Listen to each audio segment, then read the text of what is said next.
श्री सीताराम चंद्राभ्याम नमः। अरण्यकांड 69वां सर्ग। लक्ष्मण का अयोमुखी को दंड देना तथा श्री राम और लक्ष्मण का कबंध के बाहुबंध में पड़कर चिंतित होना। इस प्रकार जटायु के लिए जलांजलि दान करके वे दोनों रघुवंशी बंधु उस समय वहां से प्रस्थित हुए और वन में सीता की खोज करते हुए पश्चिम दिशा की ओर गए। धनुष, बाण और खड्ग धारण किए वे दोनों इक्ष्वाकु वंशी वीर उस दक्षिण पश्चिम दिशा की ओर आगे बढ़ते हुए एक ऐसे मार्ग पर जा पहुंचे जिस पर लोगों का आना जाना नहीं होता था।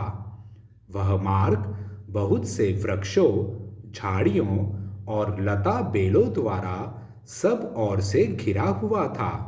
वह बहुत ही दुर्गम, गहन और देखने में भयंकर था। उसे वेग पूर्वक लांघकर वे दोनों महाबली राजकुमार दक्षिण दिशा का आश्रय ले उस अत्यंत भयानक और विशाल वन से आगे निकल गए। तदंतर जन स्थान से 3 कोस दूर जाकर वे महाबली श्री राम और लक्ष्मण क्रौंचारण्य नाम से प्रसिद्ध गहन वन के भीतर गए। वह वन अनेक मेघों के समूह की भांति श्याम प्रतीत होता था। विविध रंग के सुंदर फूलों से सुशोभित होने के कारण वह सब ओर से हर्षोत्फुल्ल सा जान पड़ता था। उसके भीतर बहुत से पशु पक्षी निवास करते थे। सीता का पता लगाने की इच्छा से वे दोनों उस वन में उनकी खोज करने लगे। जहां तहां थक जाने पर वे विश्राम के लिए ठहर जाते थे। विदेह नंदिनी के अपहरण से उन्हें बड़ा दुख हो रहा था। तत्पश्चात वे दोनों भाई 3 कोस पूर्व जाकर क्रौंचारण्य को पार करके मतंग मुनि के आश्रम के पास गए। वह वन बड़ा भयंकर था। उसमें बहुत से भयानक पशु और पक्षी निवास करते थे। अनेक प्रकार के वृक्षों से व्याप्त वह सारा वन गहन वृक्षावलियों से भरा था। वहां पहुंचकर उन दशरथ राजकुमारों ने वहां के पर्वत पर एक गुफा देखी जो पाताल के समान गहरी थी। वह सदा अंधकार से आवृत रहती थी। उसके समीप जाकर उन दोनों नरश्रेष्ठ वीरों ने एक विशालकाय राक्षसी देखी जिसका मुख बड़ा विकराल था। वह छोटे छोटे जंतुओं को भय देने वाली तथा देखने में बड़ी भयंकर थी। उसकी सूरत देखकर घृणा होती थी। उसके लंबे पेट, तीखी दाढ़ें और कठोर त्वचा थी। वह बड़ी विकराल दिखाई देती थी। भयानक पशुओं को भी पकड़कर खा जाती थी। उसका आकार विकट था और बाल खुले हुए थे। उस कंदरा के समीप दोनों भाई श्री राम और लक्ष्मण ने उसे देखा।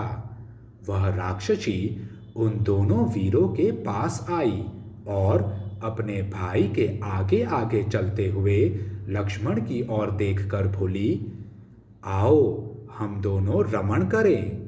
ऐसा कहकर उसने लक्ष्मण का हाथ पकड़ लिया। इतना ही नहीं, उसने सुमित्रा कुमार को अपनी भुजाओं में कस लिया और इस प्रकार कहा, मेरा नाम अयोमुखी है।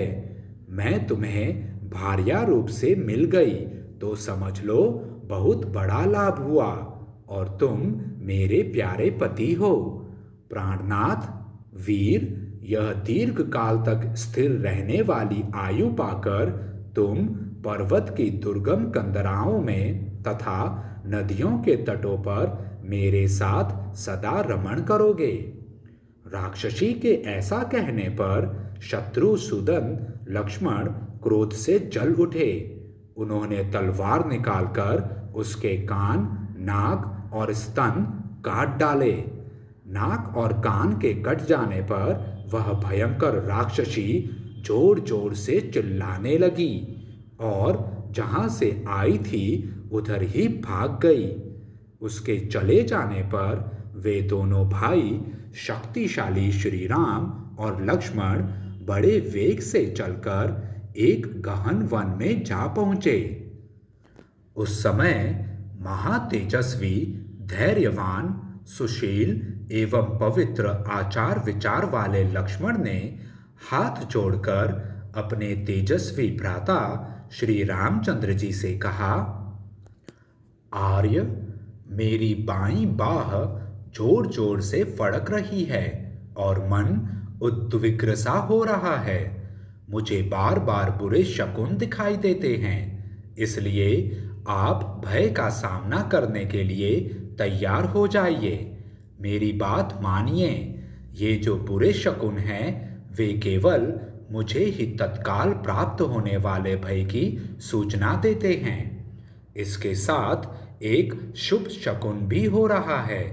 यह जो वंचुल नामक अत्यंत दारुण पक्षी है, यह युद्ध में हम दोनों की विजय सूचित करता हुआ सा जोर जोर से बोल रहा है।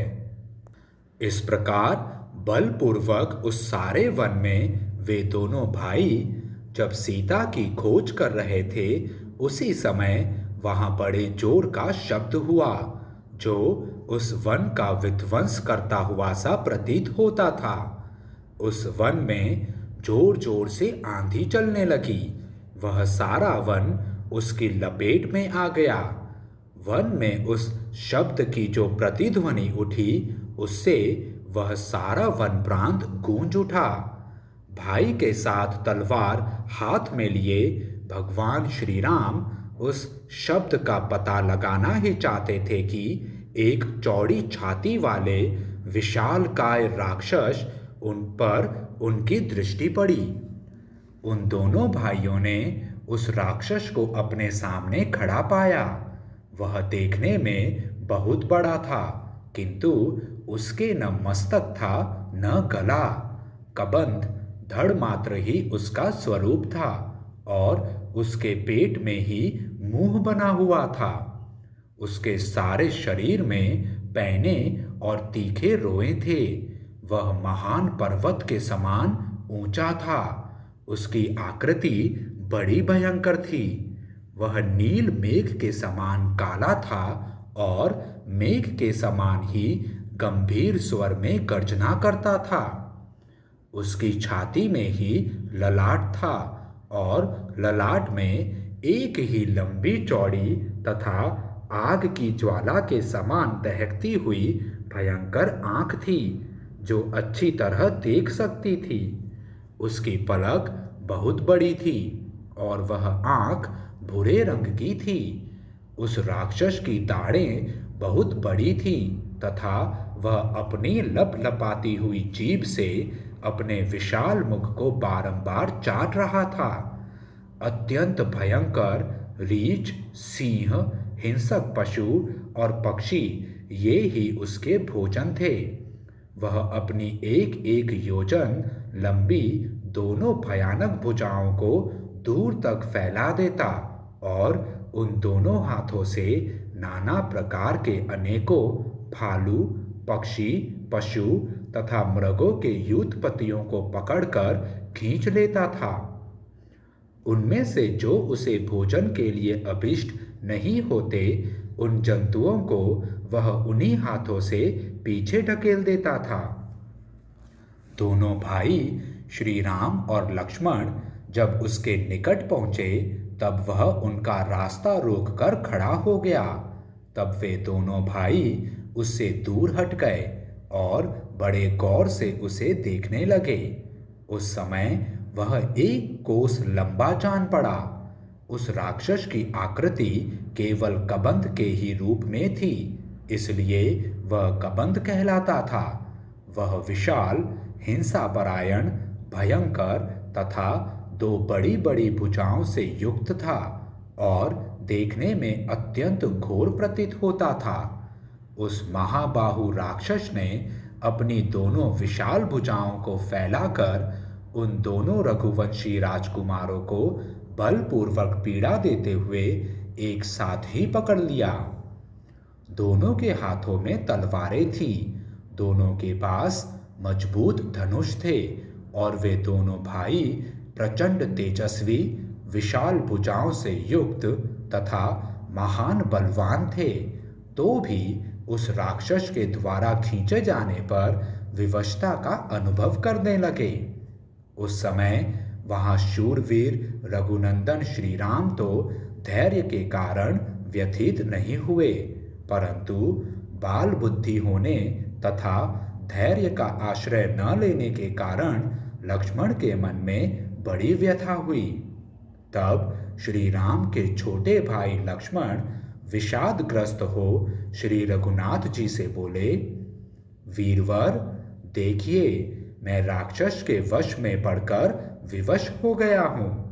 रघुनंदन, एकमात्र मुझे ही इस राक्षस को भेंट देकर आप स्वयं इसके बाहुबंध से मुक्त हो जाइए। इस भूत को मेरी ही बलि देकर आप सुखपूर्वक यहाँ से निकल भागिए। मेरा विश्वास है कि आप शीघ्र ही विदेह राजकुमारी को प्राप्त कर लेंगे। ककुत्स्थ कुलभूषण श्री राम वनवास से लौटने पर पिता पितामहों की भूमि को अपने अधिकार में लेकर जब आप राज सिंहासन पर विराजमान होइएगा, तब वहां सदा मेरा भी स्मरण करते रहिएगा।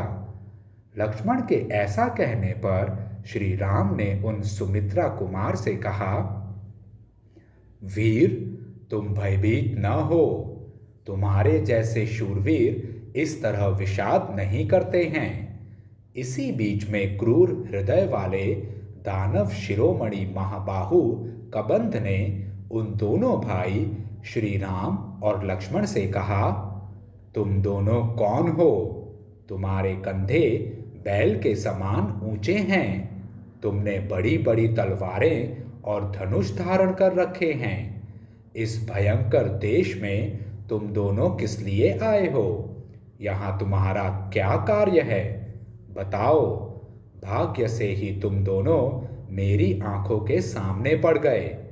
मैं यहाँ भूख से पीड़ित होकर खड़ा था और तुम स्वयं धनुष बाण और खड्ग लिए तीखे सींग वाले दो बैलों के समान तुरंत ही इस स्थान पर मेरे निकट आ पहुंचे। अतः अब तुम दोनों का जीवित रहना कठिन है। दुरात्मा कबंध की ये बातें सुनकर श्री राम ने सूखे मुख वाले लक्ष्मण से कहा, सत्य पराक्रमी वीर, कठिन से कठिन असह्य दुख को पाकर हम दुखी थे ही। तब तक पुनः प्रियतमा सीता के प्राप्त होने से पहले ही हम दोनों पर यह महान संकट आ गया, जो जीवन का अंत कर देने वाला है। नरश्रेष्ठ लक्ष्मण, काल का महान बल सभी प्राणियों पर अपना प्रभाव डालता है। देखो ना, तुम और मैं दोनों ही काल के दिए हुए अनेकानेक संकटों से मोहित हो रहे हैं। सुमित्रानंदन, दैव अथवा काल के लिए संपूर्ण प्राणियों पर शासन करना भार रूप नहीं है। जैसे बालू के बने हुए पुल पानी के आघात से ढह जाते हैं, उसी प्रकार बड़े बड़े शूरवीर, बलवान और अस्त्रवेत्ता पुरुष भी समरांगण में काल के वशीभूत हो कष्ट में पड़ जाते हैं। ऐसा कहकर सुदृढ़ एवं सत्य पराक्रम वाले महान बल विक्रम से संपन्न महायशस्वी प्रतापशाली दशरथ नंदन श्री राम ने सुमित्रा कुमार की ओर देखकर उस समय स्वयं ही अपनी बुद्धि को सुस्थिर कर लिया। इस प्रकार श्री वाल्मीकि निर्मित आर्ष रामायण आदि काव्य के अरण्य कांड में 69वां सर्ग पूरा हुआ। जय श्री राम।